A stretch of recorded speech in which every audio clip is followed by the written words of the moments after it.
एक गांव में एक लड़की रहती थी। उसे अपने माता पिता द्वारा दिए गए घर के संस्कारों की वजह से लड्डू गोपाल की असीम भक्ति मिली। उस लड़की की बहुत आस्था थी लड्डू गोपाल में। वह लड़की हमेशा अपने माता पिता के साथ वृंदावन जाती थी और लड्डू गोपाल के दर्शन करके आती थी। धीरे धीरे वह बड़ी होती रही पर उसने वृंदावन जाना नहीं छोड़ा। उसकी शादी हो गई, बच्चे हो गए, वो भी बड़े हो गए, उनकी भी शादी हो गई।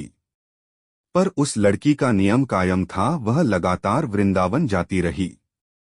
धीरे धीरे समय निकलता गया, वह लड़की बहुत बूढ़ी हो गई, जिसके कारण उससे चलना नहीं हो पाता था। तो वो वृंदावन जाकर लड्डू गोपाल की एक मूर्ति ले आई और घर में रहकर ही उनकी पूजा पाठ करने लगी। एक दिन पूजा करने के बाद उस बुढ़िया ने अपनी बहू से कहा कि बहू, इस मूर्ति को तो अंदर वाले कमरे में रख दे। बहू उस मूर्ति को लेकर अंदर गई पर गलती से उससे वह मूर्ति छूट गई और बड़ी जोर के आवाज आई। बुढ़िया घबराई सी चिल्लाई, क्या हुआ बहू? बहू बोली, कुछ नहीं माँ जी, केवल मूर्ति गिर गई है। यह सुनकर बुढ़िया जोर जोर से रोने लगी। वो रो रो कर यही चिल्लाए जा रही थी, कोई जाओ और जाकर वैद्य को बुलवाओ, मेरे लड्डू गोपाल को चोट लग गई, मेरे लड्डू गोपाल को चोट लग गई। पहले तो बहू ने सोचा कि बुढ़िया नाटक कर रही है, पर जब काफी समय हो जाने के बाद भी वो चुप नहीं हुई तो बहू को लगा कि बुढ़िया पागल हो गई है। अक्सर बुढ़ापे में लोग सठिया ही जाते हैं। शाम को जब बुढ़िया का बड़ा बेटा घर आया और उसे बहू ने सब समझाया तो उसे भी लगा कि माँ सचमुच पागल हो गई है। भला मूर्ति के लिए भी कोई वैद्य आता है। फिर उसे अपने बच्चों का ख्याल आया और उसने निश्चय किया कि माँ को पागल खाने भेजना पड़ेगा, नहीं तो माँ के पागलपन का असर मेरे बच्चों पर भी पड़ सकता है। वहाँ पास में ही एक समझदार आदमी रहता था। जब उसके कानों तक यह बात पहुंची तो उसने बुढ़िया के बेटे को बुलाया। पड़ोसी ने समझाया, देखो बेटा, बुढ़ापा और बचपन दोनों एक जैसे होते हैं। जो आदतें बचपन में होती है वो ही बुढ़ापे में।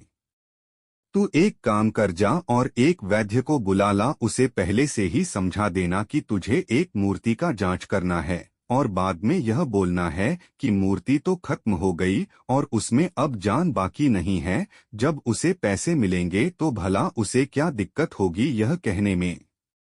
इस तरह तुम्हारी माँ को पागल खाने भी नहीं जाना पड़ेगा और उसकी जिद भी पूरी हो जाएगी। बेटे को बात समझ में आ गई। वो गया और जैसा उस आदमी ने बताया था एक वैद्य को समझा दिया। वैद्य भी राजी हो गया। अगले दिन समय पर वैद्य उस बुढ़िया के घर गया। घर में घुसते ही वैद्य बोला, अरे अम्मा कहाँ हैं तेरे लड्डू गोपाल? बुढ़िया ने मूर्ति दिखाकर कहा, आओ वैद्य महाराज आओ, देखना जरा क्या हो गया मेरे लड्डू गोपाल को। वैद्य दूर से ही बोला, अरे अम्मा, इसमें तो जान बाकी नहीं है, यह तो खत्म हो गई। बुढ़िया को गुस्सा आ गया। बुढ़िया ने वैद्य से पूछा, क्यों रे वैद्य, कितने साल हो गए तुझे इलाज करते हुए? वैद्य सकपकाता हुआ बोला, 40 साल। पर क्यों? बुढ़िया ने कहा, इतने साल हो गए तुझे इलाज करते हुए पर इतना समझ नहीं आया कि मरीज को हाथ लगाए बिना उसकी बीमारी का पता नहीं चलता। वैद्य को लगा कि वो कुछ ज्यादा ही जल्दी अपना काम खत्म कर रहा है। उसने जाकर मूर्ति की हाथ के नब्ज देखी।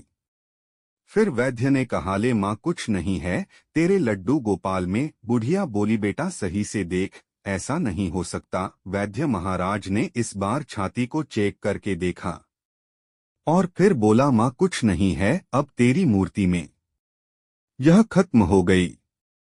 बुढ़िया ने कहा, बेटा भगवान का नाम लेकर एक बार मेरी संतुष्टि के लिए फिर से हृदय को जांचो, वो जो आला होती है। अब उसको पैसे मिले थे तो उसे क्या दिक्कत थी वो भी लगाकर चेक करने में? जवाब तो उसे पता ही था।